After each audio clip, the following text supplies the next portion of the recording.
Dear listener, have you ever had a complicated situation with someone you love? I'm not a relationship expert, but I sure have gone through a handful of ups and downs with my own relationships. So I invite you to join in the conversation in my podcast, Sincerely Yours, where we'll talk about the discreet things we do in relationships that harm us. Some may be hard to admit to ourselves, but that's the road to building healthy relationships. I hope to see you there. Sincerely yours, Maria.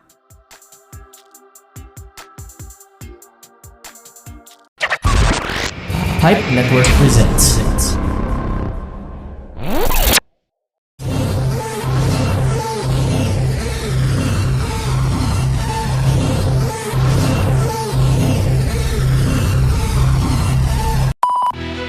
Welcome to your unfiltered Tagalog Wrestling Podcast. This is the LTG Show Podcast.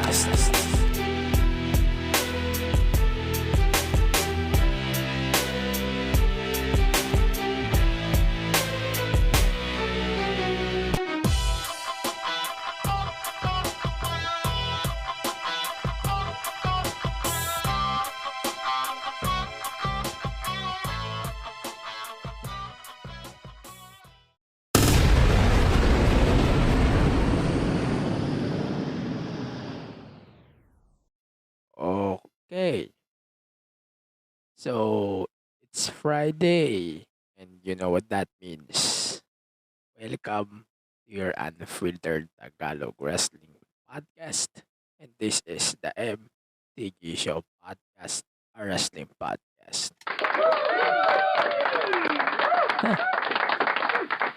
Gago, teka. Ayan, so before we start this week's pod, eh, just a few things. Number one, malapit na yung ating year-ender episode. Ang year-ender episode natin ngayon taon is magte-take place. Hindi ko pa alam ang dates. Pero malamang sa malamang, we're going to put this date. Baka basta magkakaalaman tayo after ng Survivor Series. Meron na tayo sigurong ilalabas na details. Full details on what's going to happen on December episodes. So, ang sigurado natin, yung ating December episode, yung magiging huling episode natin for this year is gonna be my last episode this year, of course. And when we come back, we're going to do a lot of events. Number one is day 1. Number 2 is so Kingdom Night 1, 2, and 3. Hard to kill. Ang dami nun. Pero we don't need to talk about that right now. But for now, we're going to talk about few things that we need to talk about for this week's podcast. This week's podcast is not that big, not that small, but ito, gusto ko lang sabihin talaga na itong episode na to, dapat talaga next week. Kasi next week is full gear. Hindi ako magre-record ng ATD next week. Kasi nga, mayroon akong predictions. So apparently, ngayong linggo ko gagawin talaga. Wala lang akong choice. So that's why yung isa kong ATD, re-record ko siya after na ng podcast na to. And then, yung episode na sinasabi ko next week, gonna be a big one because yun, magiging full gear episode na natin for next week. And wow, full gear na pala next week. Tangin, ang dami ko pa sinasabi. Basta before we start this podcast, so, mayroon na lang tayo 2 weeks. I swear. 2 weeks ba? Oh, next weekend na eh. Sorry. Next weekend is the 11/11 sale of Lazada. Of course, if you want to support the podcast, please use my links. podlink.co/6gs. Again, that's podlink.co/6gs. O pumunta ka sa description nitong episode na ito. Pindutin mo lang yung link on the description box. And then dediretso na yan sa browser. And of course, to your Lazada app. Pindutin mo muna yung link bago ka mag-check out. And walang extra charge yun sa'yo. Okay? So, dami ko pa sinasabi. And yun lang muna. For this week's podcast, sobrang natutuwa ako. Kasi ito yung pinaka-compressed na episode ko so far. No? And ganun nga gagawin natin linggo. So, this week's SmackDown is not that big, not that small, not that, alam mo yun, hindi ko ma-recognize kung paano ko ba i-explain tong But this episode is pretty damn good. Pretty damn good. I mean, pretty damn good. I love this episode because hindi dahil parang hindi ako kontento sa kung ano yung nabigay na tong episode na to.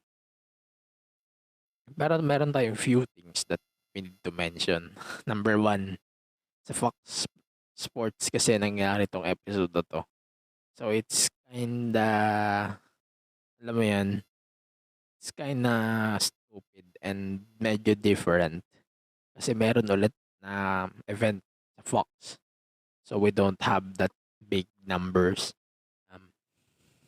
Na we need almost every week na pinaglalaban-laban nila sa Rampage. Pero sige na ito. Umpisa natin tong episode sa nangyari nga doon sa SmackDown na nag-challenge si Charlotte sa isang bagong mukha. And that moment is pretty damn good for me because parang nakikita natin na ang hindi dapat umikot si Charlotte lang yung women's division which is kinda interesting. Kesa ito makikita na naman natin Sasha, Becky, hanggang dumating na papasok na naman si Bianca, Sasha, Becky, blah blah blah, repetitive over and over. But here, pinasok nila si Shotzi Blackheart without the Blackheart. Kasi hilig talaga nila mag-drop ng pangalan. And I hate it. Pero sige na. Ang masasabi ko lang, I love how they turned. Actually, itong double turn between Sasha and Shotzi. Sobrang awkward. At the same time, sobrang on the spot nangyaring turn. Kaya parang masasabi ko it's a good turn. At the same time, sobrang awkward pa. Hindi mo na ako magbibigay ng comments about my thoughts on Shotzi turning heel.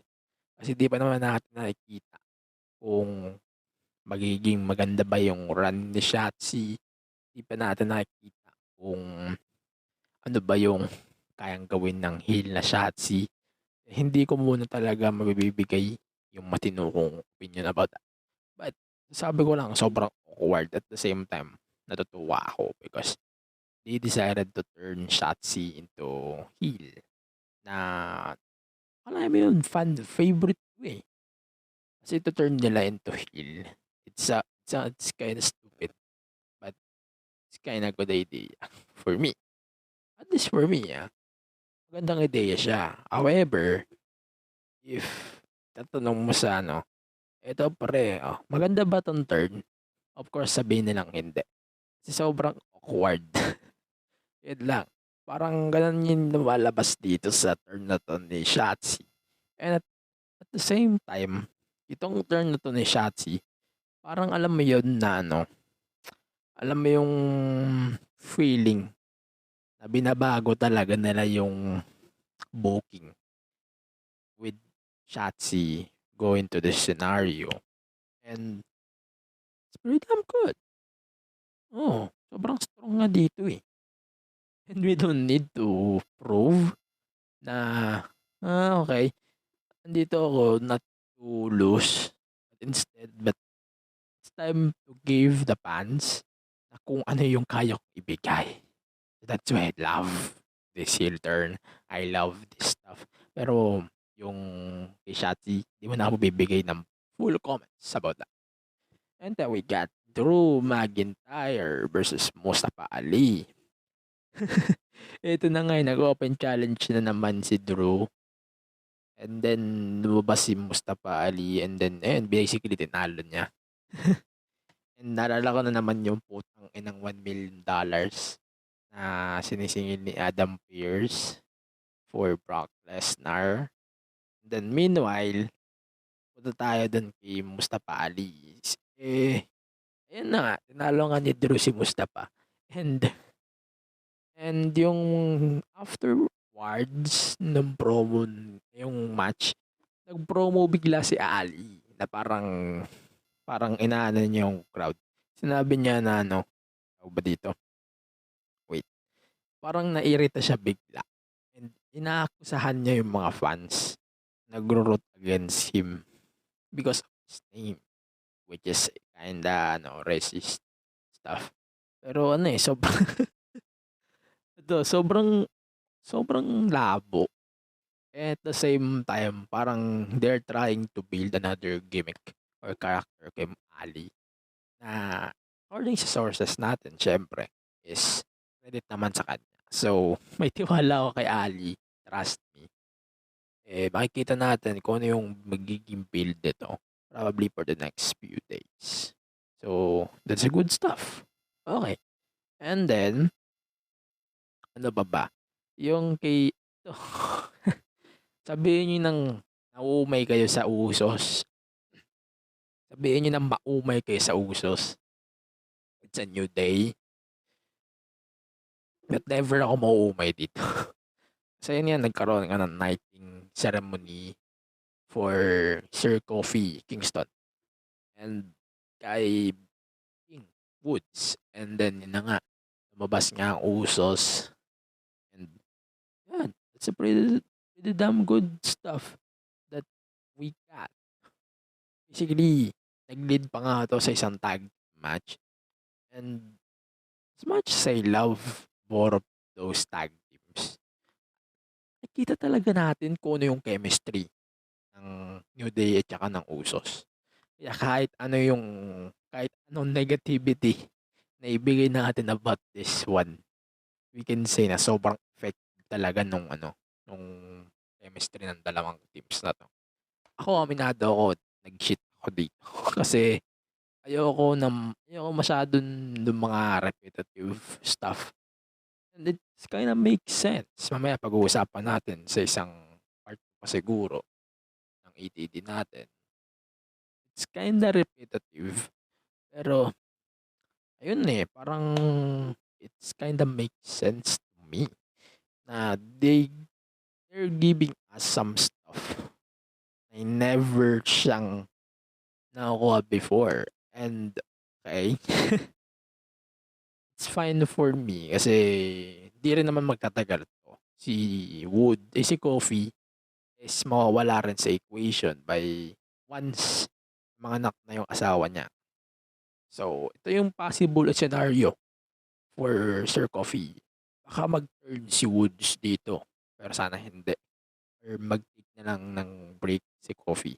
Kasi ayaw din ng New Day in general na magbe-break up sila in very unusual way. Which is the attack style thing. Okay. Ang isa pang nagustuhan ko pa sa Usos New Day stuff na to is mas nabibuild na nila kung ano yung personality ng New Day plus yung personality ng King which is a good thing to me. Na magandang bagay siya na nabibuild na at the same time kung ano yung magiging concept ng New Day with the King Crown. So, it's a good thing na makikita natin the next few days na sobrang goofy na yung King pero okay, sige. You give him a time and it's fine. And then we got this street fight. Sorry. Sorry. Pero actually, naglabanan lang ng pasagwaan yung Rampage at saka ng wala. Hindi ko kaya seryosohin tong review na to. So, bibigay ko na lang kung ano yung masasabi ko.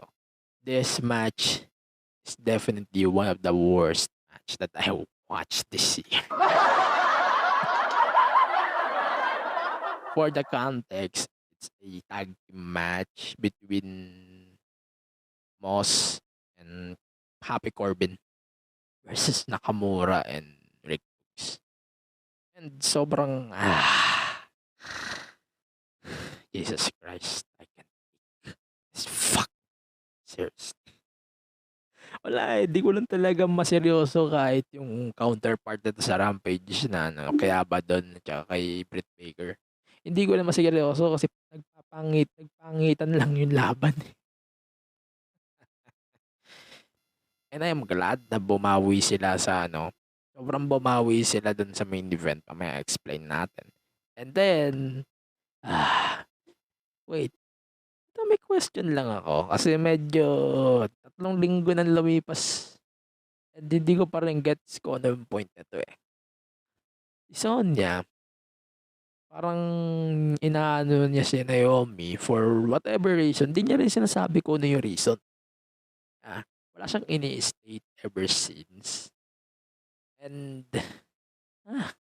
wait, like, ano ko ina-attack? Ganon. Hindi ko rin mag-gets kung bakit niya ina-atake si Naomi. And kung ano man yung reason niya, aside dun sa jealousy and aside din sa parang ang labo ng concept kung ba't niya ina-atake si Naomi, parang ang random na lang ng pasok na to ng feud na to. Aside sa pagpasok ni Shayna Baszler, pagpasok ng kung sino-sino, it's kinda stupid for me. Alam mo na yun. Pag pangit, pangit. Yun lang yun. And then, ito na nga. This match, di ako fan na itong stuff na to. And ito yung mga moments na, tawag ba dito? Ito yung moments na mapapalipat ka na lang talaga ng channel kasi wala ka ng choice. So, wala ka talaga. And then, ito na nga, main event, New Day versus Usos. It's kinda good stuff for me kasi kung pag-uusapan natin is chemistry lang naman ng dalawang teams na to. Sobrang hindi nawawala. Sobrang hindi nawawala yung chemistry ng teams na to. I love how they executed this match. Kaya lang, parang alam mo yun, sobrang lack of ako type talaga na una kong napansin. Second, ang ayaw ko lang sa laban na to, hindi nila dito nilagay yung trick or street because it's kinda rushed stuff. Pero in my point of view, sa tingin ko, sorry. In my point of view, sa tingin ko, kung dito nila nilagay yung treat or street fight, I think mas maganda ang kalalabasan nito kaysa sa mismong street or street fight. At least mas nakita natin na mas maganda yung kayang ibigay ng New Day or ng Usos. So yeah, yun lang. Basically ito, sobrang forgettable talaga ng 2 episode na yun sa FS1.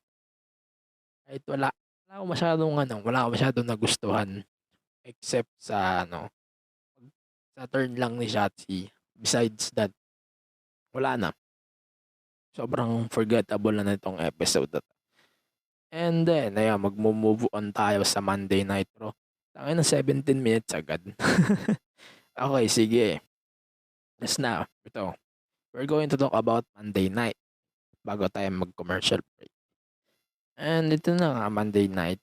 Nagkaroon nga ng Raw Women's Title match between Becky Lynch and Bianca Belair.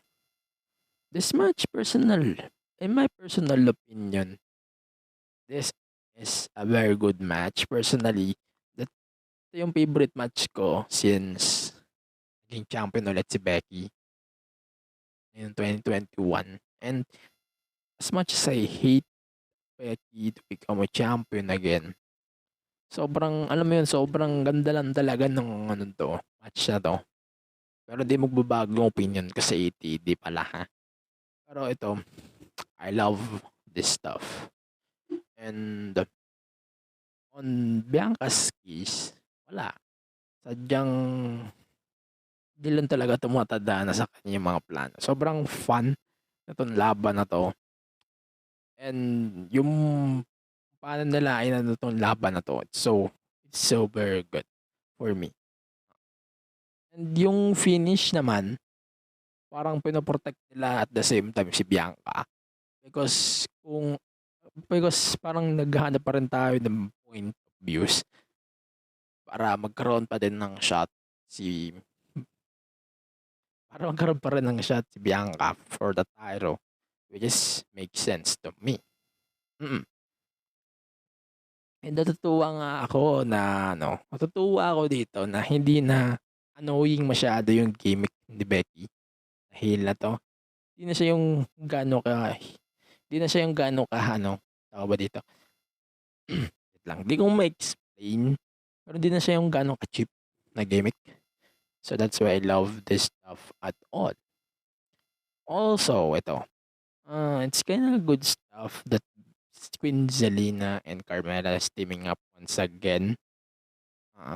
And might get a title shot. It is a good stuff for me. Kaya lang, alam mo yung problema ko. Oo, magagaling tong apat na to individually. Carmella, Zelina, Rhea, and Nikki ASH. Problema natin is, parang sila na nga lang yung nakikita kong sila na lang yung nakikita kong tag wrestlers. If kung may tag wrestlers pa sila. Sorry guys, ganun yung naobserbahan ko. And then, ayan, so lumabas nga si Finn Balor. So, personal opinion, I love this match versus at Gable. And I wish na dito na talaga mag-uumpisa yung push ni Jack, at Gable. And sobrang sobrang angas na tong laban na to. Masasabi ko talaga na na sobrang underrated ni Chad Gable. Kaya lang hindi talaga siya masyadong ginagamit because of nag-aaral din si Chad sa pagkakalam ko. Kaya parang yung pagpasok niya and pag-put over kay Finn, which is a good thing for me. And yung paglaban niya syempre, it's good stuff. Sobrang clean pa ng finish kasi hindi pumasok si Otis. And sobrang ganda lang talaga na pure wrestling lang yung nakikita natin dito. So, it's a good stuff for me. And then ayun, so we got the Street Profits versus DX, Ziggler and Rude. Ito, gusto ko lang i-notice two things. I love the new theme song of Arkley Bro na parang minash na yung team ng dalawa. Second, medyo nalalabuan ako kung ano ba yung meron. Ano ba yung scenario dito na AJ Styles at ni Amos. Medyo ang weird, ang labo. Hindi ko alam kung out of nowhere, out of stuff itong match na to. And okay. Parang ewan ko. Ano bang pagtutunguhan nitong distraction na to ni Amos? Kasi parang wala. Parang ang weirdo lang.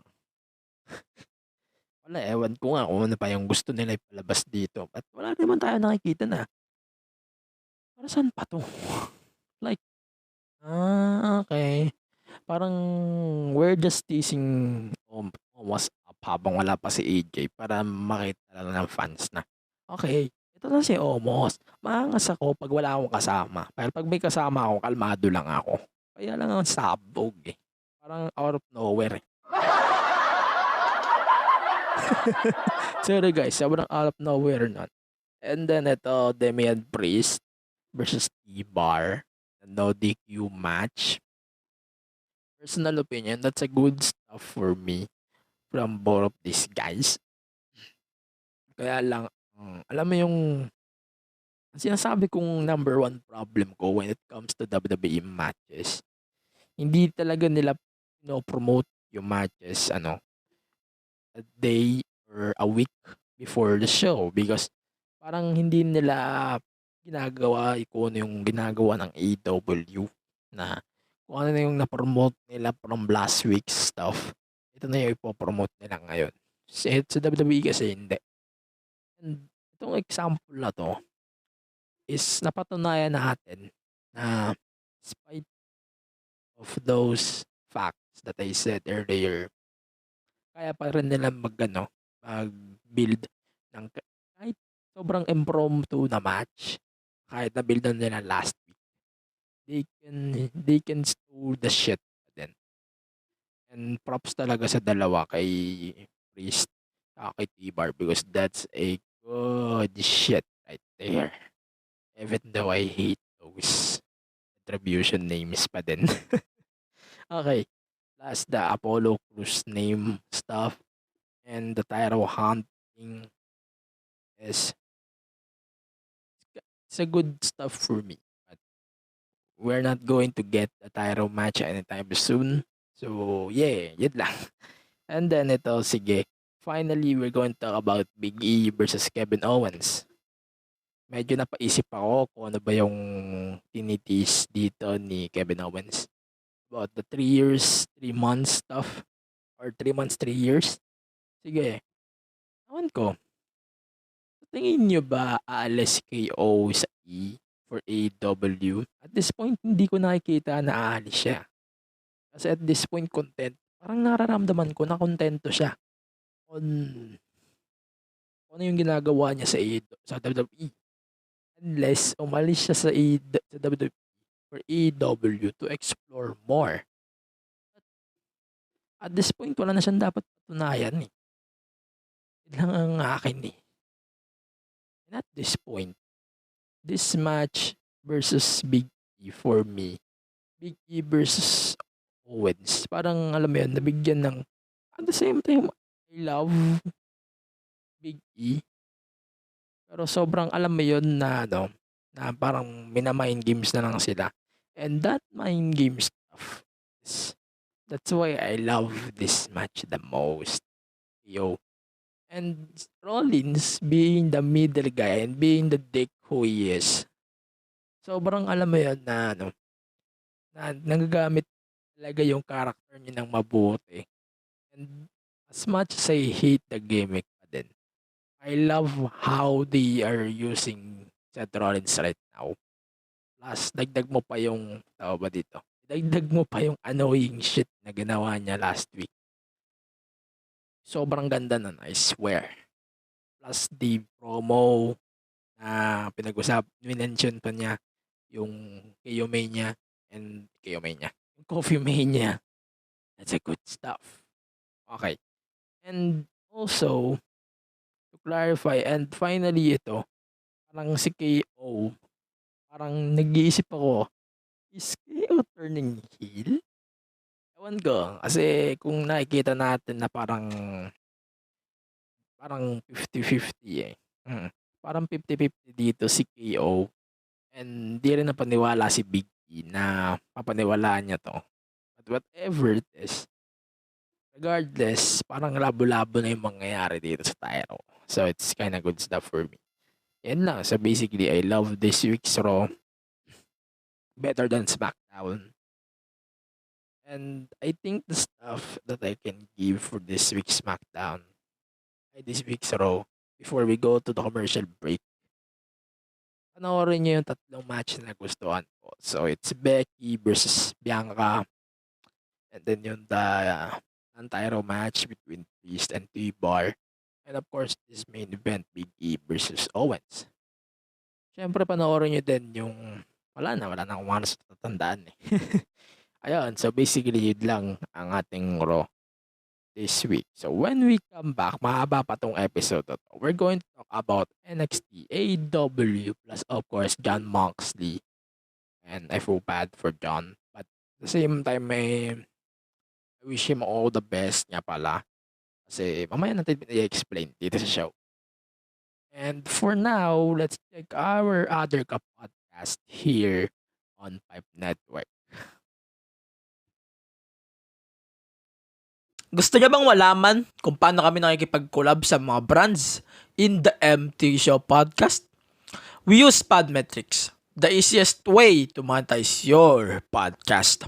If meron kang podcast, sign up now at podmetrics.co and use my code DMTGShowPod to get full control on how you monetize your show regarding of its size. Again, sign up now at podmetrics.co and use my code DMTGShowPod. If you're an advertiser who wants to collab with us, head on over to advertiser.podmetrics.co and fill up the form. Again, Podmetrics, the easiest way to monetize your podcast. I like to have a good time when I listen to my horror podcast. Her left arm Oh, was that's chopped so. off. Oh my god, really? Caused a panic all over the Prolonged country. their deaths for like months and The months. frightening, alarming, real-life tales show is my horror podcast. My horror podcast. That's Give it? Pause it. This, 'cause- this is your scary part? Be scared and laugh hard with the frightening, alarming, real-life tales show every Friday on all major podcasting platforms. Don't say I didn't warn you. Okay, we're back. Alam niyo na, kung di pinagsasabi ko kanina about Becky thing, about the SmackDown thing. Oo, di nagbago yung thought ko about this. And sobrang same nila. So this week's Rampage, sobrang interesting ito for me. Number one, I love Danielson versus Kingston match. Definitely a match of the year worthy on TV. Wow. This match is a match of the year worthy stuff. Such a good shit. No more spoilers, guys. Hindi ko na kayo bibigyan ng ideya kung ano yung mga nangyari. Panoorin nyo na lang. Panoorin nyo na lang tong match because I swear, sobrang ganda na tong laban na to. Hindi nyo mariregret na pinanood nyo tong laban na to. Sobrang match of the year worthy. And siguro, ipopost ko na lang sa social media platforms natin. Kung ano yung score ko dito. Siguro, sasama ko to sa 880. Sa ating final episode stuff. Sa ating year-end bash stuff. So, sobrang worth itong match. It's a must-watch talaga. Okay.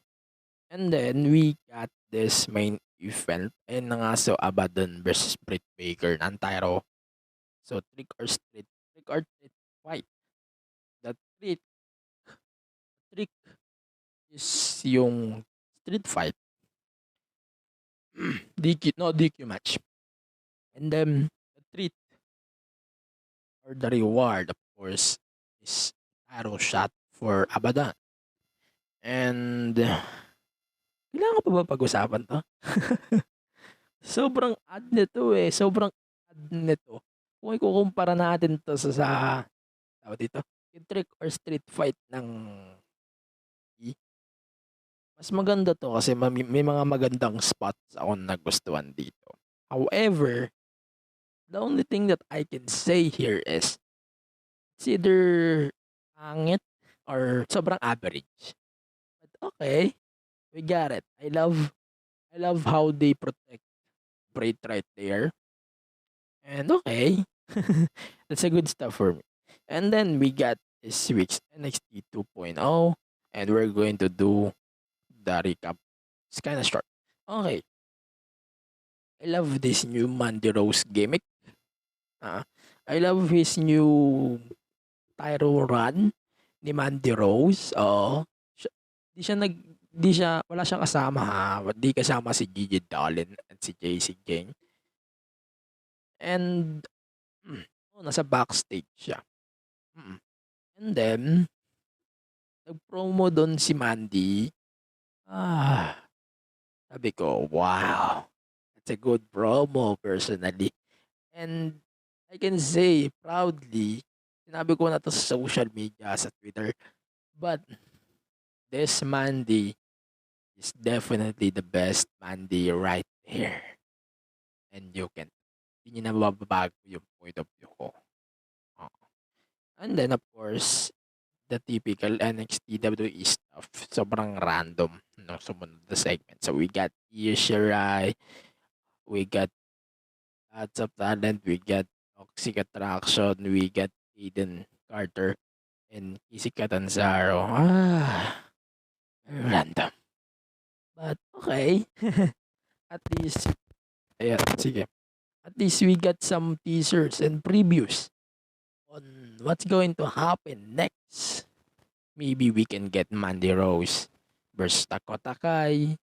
Maybe we're going to have the aftermath siguro ng Dakota. Pwede rin natin makuha yung stuff. Probably after na ng match ni Raquel and ni Dakota. Sorry dun sa interruption but we did do that. Kasi sobrang luwag Sobrang luwag itong ko Sige. And then, sige. Pag-usapan din natin na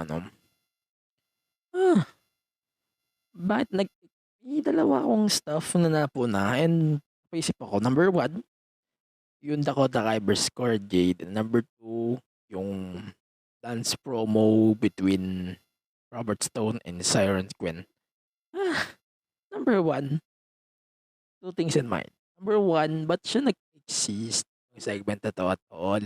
Sobrang ad niya and sobrang labo. Like, what the hell? Ano to? Is this the new NXT that we need to look forward? Sobrang labo niya for me and sobrang pangit. And if ikaw ang isang NXT fan, mapapangitan ka talaga dito. Sobrang disappointing itong segment na to. And parang lalo na tong kina Robert Stone, parang wala rin pagtutunguhan tong walang pagtutunguhan dito eh. Wala ring na-accomplish, wala rin na at all. Si Quinn naman, parang may nakita tayo yung personality sa kanya. Possible future stuff. Wala man tayo nakitang development sa gimmick. But nakita talaga natin yung pwede mag-solidify sa kanya as kung ano yung gimmick niya ngayon, which is entertainer, and that's a good stuff for me. And I love it. Okay. So, ano pa ba pwede natin isingit? And then we got this. Okay, we need to look for the main event. The main event this week is sobrang bizarre for me. So, it's Johnny Gargano and Dexter Lumis versus Carmelo Hayes and Trick Williams. Personal thoughts, mas gusto ko pa to kaysa sa mas gusto ko to rather than the matches on Rampage and SmackDown. Lalo na yung Street or Shit matches. Sorry guys, ito talaga gusto kong punahin. But seriously, this match is clearly better than that stuff. Sobrang better nito talaga. I swear. And then, ayun na nga. So, we need to move on this week's AW Rampage. And we're going to do this short. First thing, we get the promo of Adam Page. And nag-promo din si Kenny Omega before that. Sobrang, alam mo yun, na typical jobber stuff. And then na nga, nag-promo si Omega pagkatapos. And syempre, lumabas si Adam Page and sinabi niya, 10 days na lang yung reign mo, putang ina mo. And that's a good threat. Para makita na natin if pwede na bang if capable na ba si Adam Page for a title run? Parang nakikita na natin na gano'n. And ako, sabihin ko talaga na sobrang na-impress ako doon sa kalaban ni Kenny dito. And at the same time naman, and sobrang, alam mo yan, I love this stuff. And of course, yung pag-put over ni Kenny kay Adam Page, it's a good touch, that to be honest. And then ito, CM Punk. Alam mo ba si CM Punk to address Jon Moxley na gaya nga nasabi ko is nag-enter na nga sa rehab for alcoholism. As announced by Tony Khan late Tuesday night. And after he show respect, syempre, sabihin ko din talaga without mentioning si CM Punk. If kung kailangan nyo ng tulong, andito lang ako, I swear. And kahit yung mga nakikilala mo talaga, if kailangan mo ng tulong, maraming pwedeng tumulong sa'yo.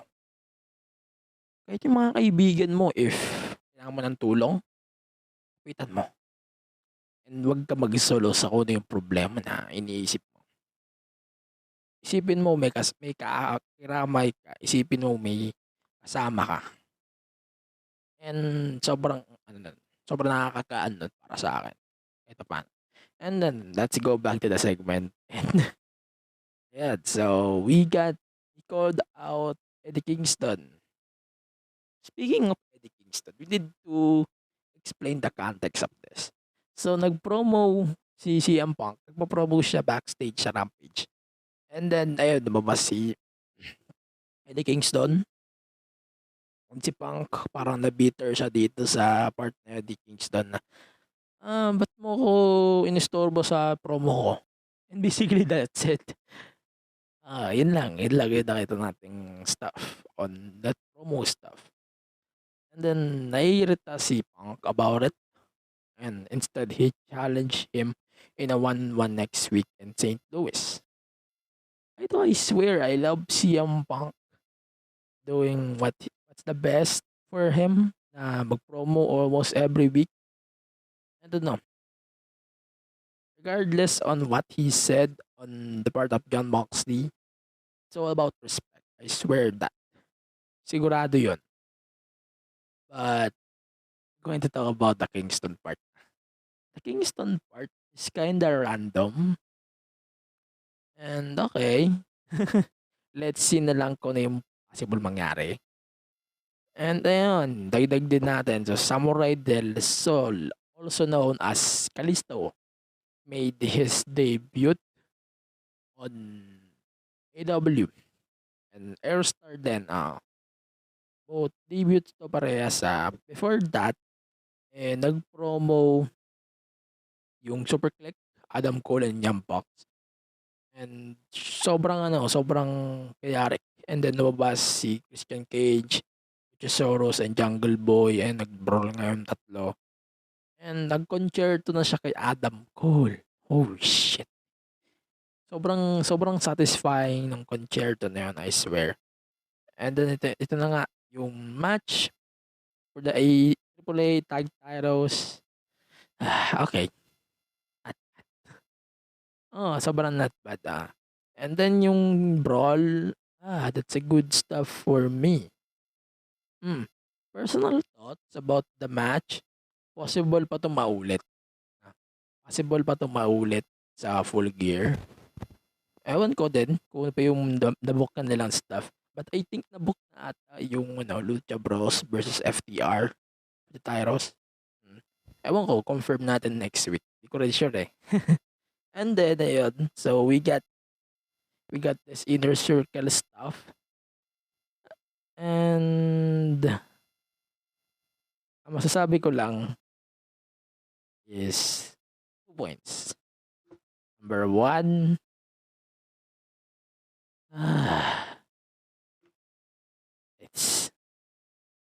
that's not a good segment at all. Sorry.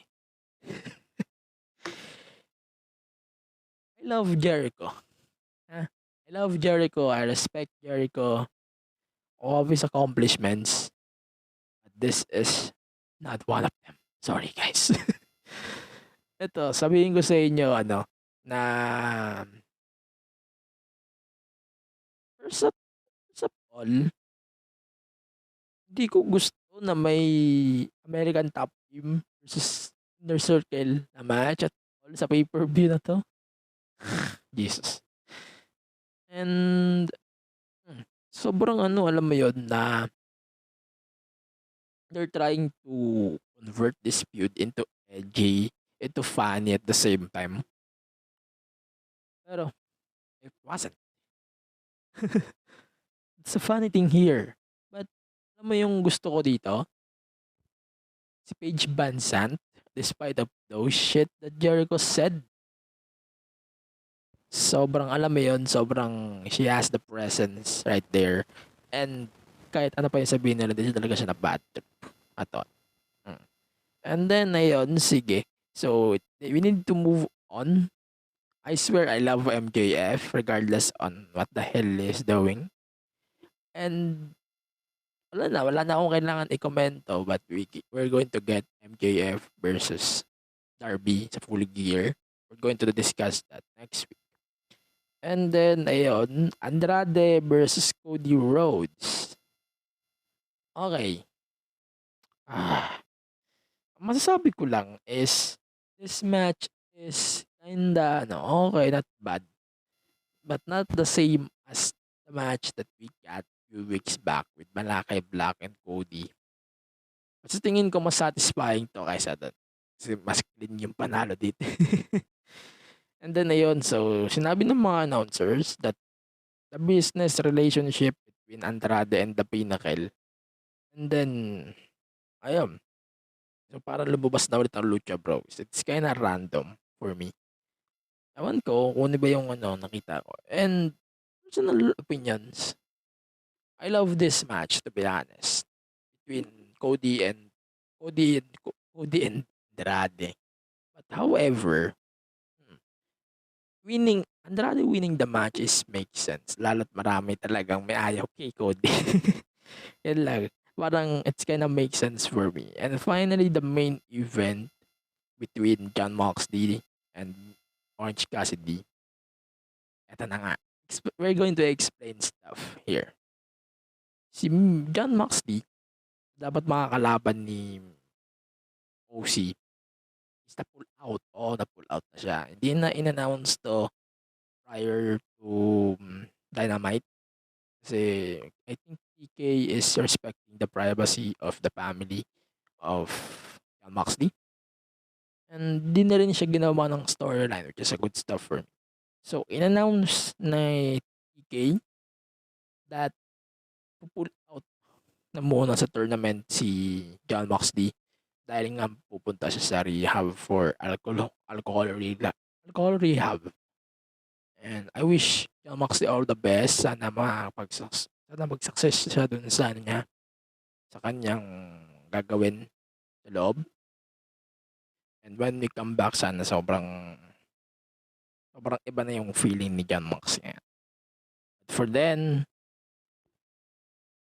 sinabi ko na to sa Casey na regardless on who is going to win this match between OC and kasi na yung papasok sa malit ni Jon Mox, it's gonna be good. But in this case, we got Miro versus OC.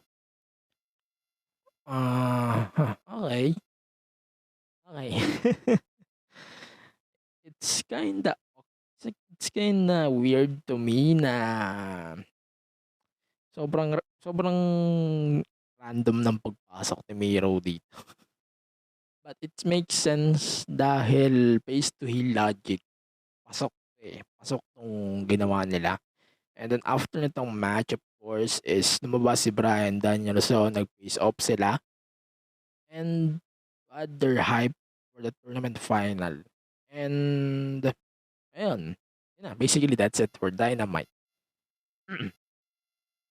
yung gimmick na to ni ni Miro, syempre nakikita natin is napapatunayan natin talaga na regardless on sino yung nakakalaban ni DB, I think kaya niya talagang kaya niyang iangat o kaya niyang kitaan ng magandang laban. That's why I love DB at all. And okay na. Yun lang yung masasabi ko. So, kung ano yung masasabi nyo kay DB on that one, you can you can check our platforms and you can join the discussion for that stuff. Okay. So, we need to move on and we're going to talk about some thoughts lang on Impact. So, personal naman sa inyo, napanood niyo naman siguro yung promo ni Moose from last week's Impact. And with promo nga ni Moose, and I need to debunk this stuff for a little bit before we go to the ATD part 2 kasi we need to do ATD part 2. Yung follow-up na syempre, we need to do the follow-up and the rock stuff later. And din na nga. Number 1, gusto ko i-notice dito sa promo ni Moose na he mentioned a lot of names without mentioning the names. And ang masasabi ko parang okay. Okay, it's gonna be a solo. Wala nang partnership with AW. So, I love this stuff by Moose, personal opinion. Number 2, Minoru Suzuki. Sobrang every promotion na pinupuntahan ni Suzuki, he slays to be honest. Sobrang, alam mo yun, sobrang galing ka talaga mandurog, Eddie Morena. I swear ito. Sobrang solid nung spot niya ni Suzuki. Although meron akong ilang problema lang kay Moose. Number 1, yung run niya so far sa Impact as the champion, medyo nag-aalangan talaga ako. Hindi pa sila naglagay ng plot for the future Josh Moose match, probably by January. Di pa nila sineset yun for now, but sige na, good stuff. Number 2, parang sinaside view na nila agad si Josh. Parang nilalayo na talaga nila agad. And finally ito, medyo we need to get the final thought na bago tayo mag-commercial ulit. I swear, I love the main event on this week's Impact between Chris Sabin and Ace Austin. Personal opinion, I love this match. And sobrang, I'm not saying it's special, but I love this match, I swear. And di ko niregret siguro na pinanood ko tong Impact match na to this week. And yun na lang, yun lang yun. Sobrang memorable lang na match na to. Because number 1, it's X Division. Number 2, I love Ace Austin in general. I swear to God. Sobrang ganda nun. And number 3, yun lang. We need to move on. So, ayun, for now, we're going to take a break. And when we come back, ATD tayo. Part 2 of the Becky serie plus the Survivor Series thing. Singit na natin dito. And then, we're going to talk about my favorite rock moments. And probably, sa lahat ng episodes natin na yung November, we're going to do rock series until the Survivor Series review. Bali 3 episode yun. So, ngayon, next week, the predictions. Plus, okay. We're going to take a break. And for now, let's check other podcast here on Pipe Network.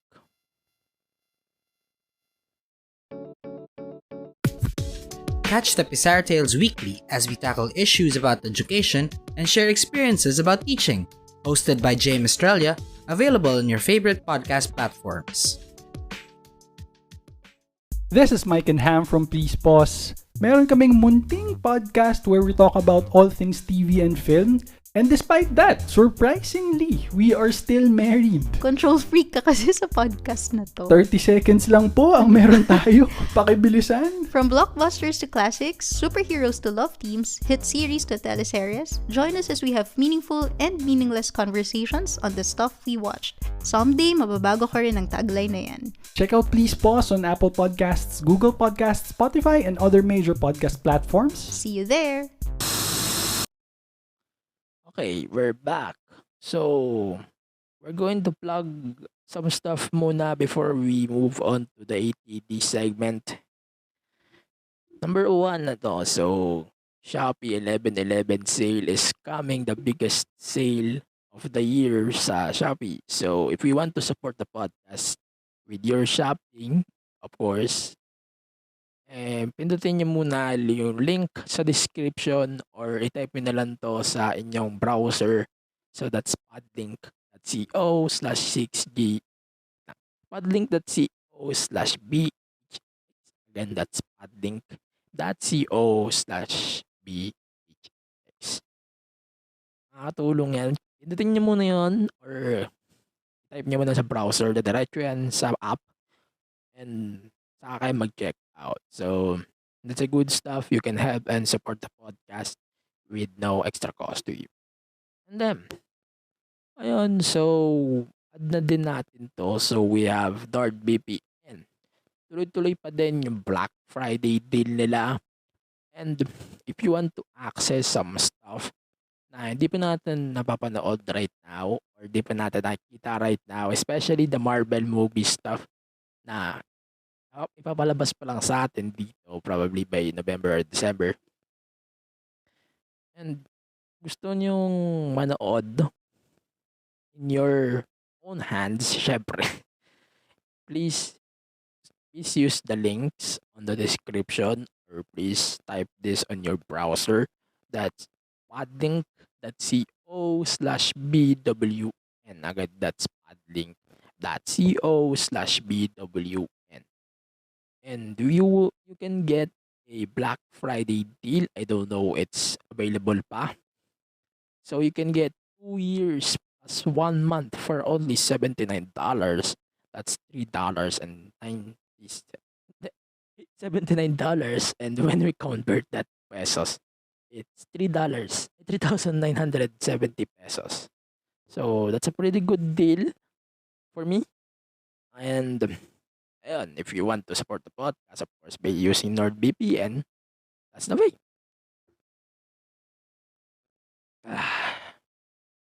Ay. Part 2. Ito ang ating continuation sa ating episode noong last week. Kung ikaw ay nakasubaybay sa episode na ito. Kung hindi, okay, fine. Ito yung pinag-uusapan natin last week about the Tyro disaster. Tyro swap disaster.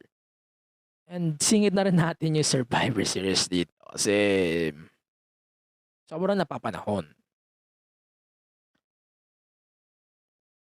Sabi ko nga sa part 1, itong episode na ito,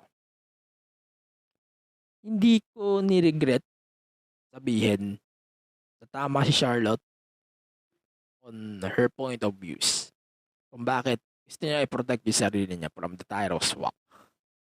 And unfortunately, we don't have any developments anymore. Kasi hindi na rin naman may mention kung ano yung mga nangyari on that episode.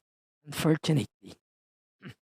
But the bright side of things, ito yung pwede kong sabihin sa episode na to. The bright side, we might not getting Charlotte versus Becky. And for me, if you're going to ask me, sir, maganda bang stuff to na we're not going to get Becky versus Charlotte? The answer, yes.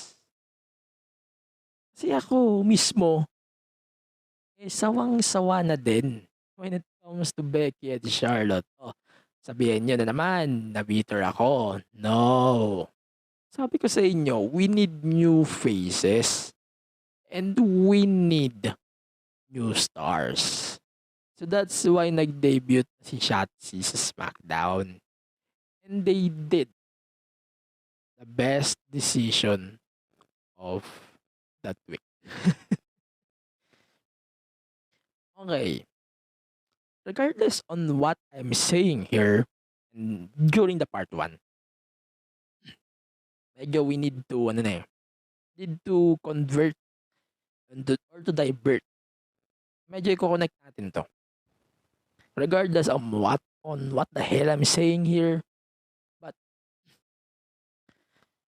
promotions. Yung mga promotions dapat, hindi nila pinaparamation tong ginawa nila na title swap. Because in the first place, title swaps always be the worst idea when it comes to wrestling titles. And speaking of title swap, we're going to talk about Survivor Series as well. Kasi napapanahon na rin.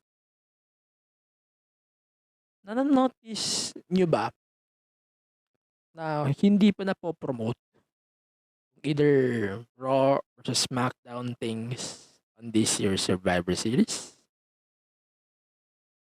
If the answer is yes, then tama tayo lahat.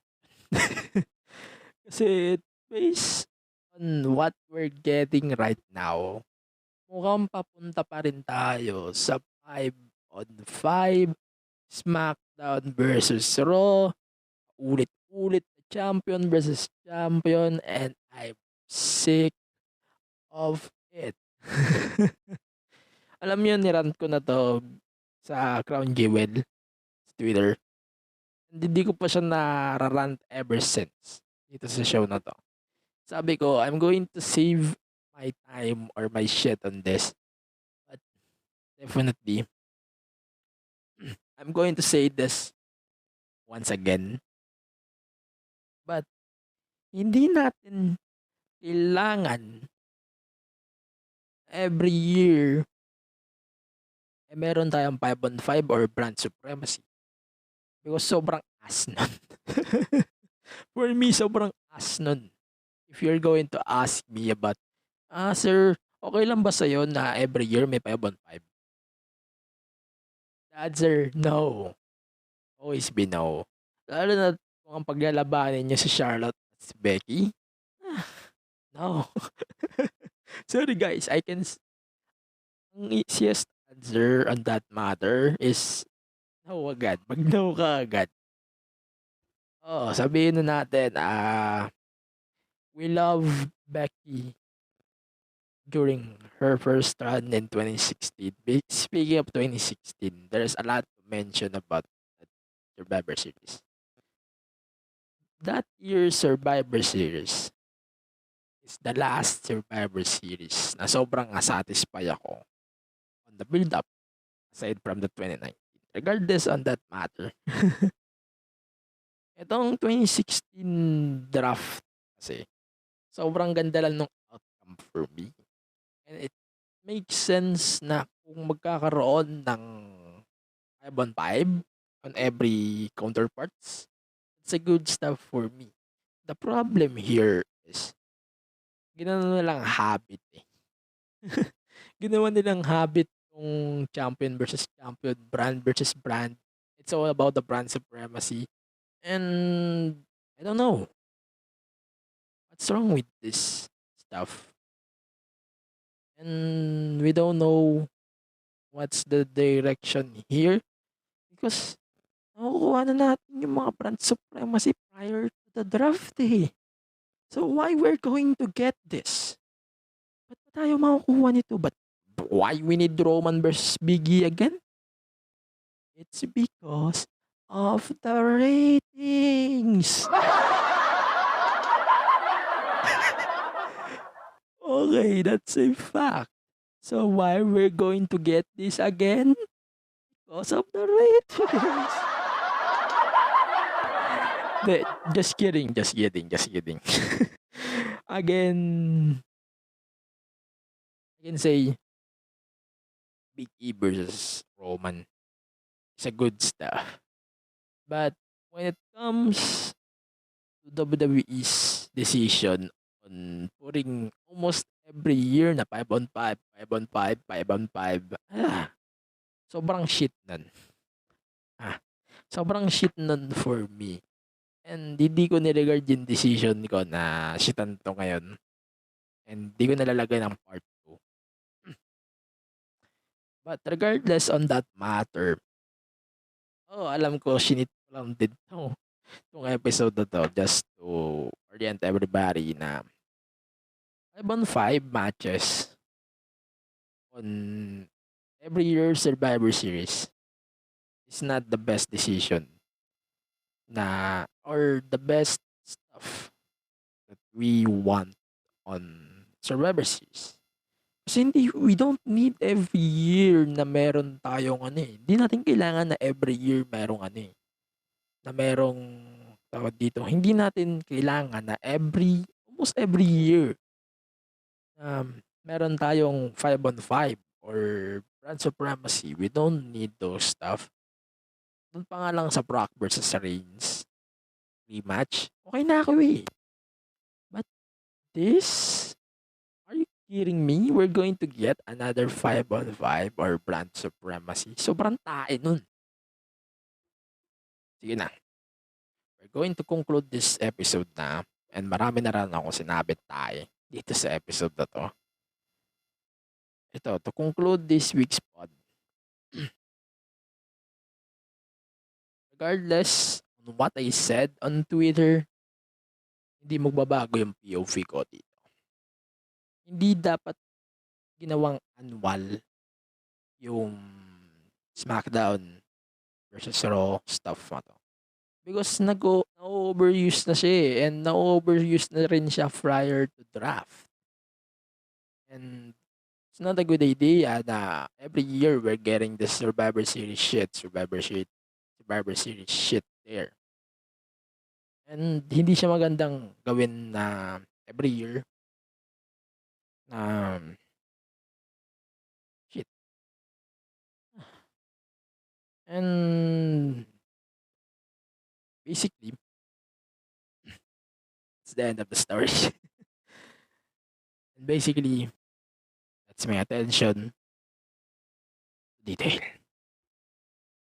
Okay. So we're done on ATD. So the only thing that we need to talk about is The Rock. We're going to talk about The Rock real quick. So, guys, lahat ng sumagot nga pala sa ATD natin this week, di ko na kailangan mag-name drops, di ko na kailangan mention ko yung mga sinabi nyo. I want to say thank you for the support on this week's ATD. And we're going to do that on 3 consecutive times pa. Or 2. Say 2 weeks na lang before Survivor Series. What is my underrated Rock moment? Ito muna yung need natin pag-usapan na Rock moment. So, my best Rock moment for me, no doubt kung ano yung tinalo si Rock, si Austin, on their 3rd match sa WrestleMania 19. Sobrang memorable nun for me because that is one of my first matches na napanood ko na wrestling matches. Regardless on who is comparing, yung isa sa mga matches na napanood ko, one of my first matches.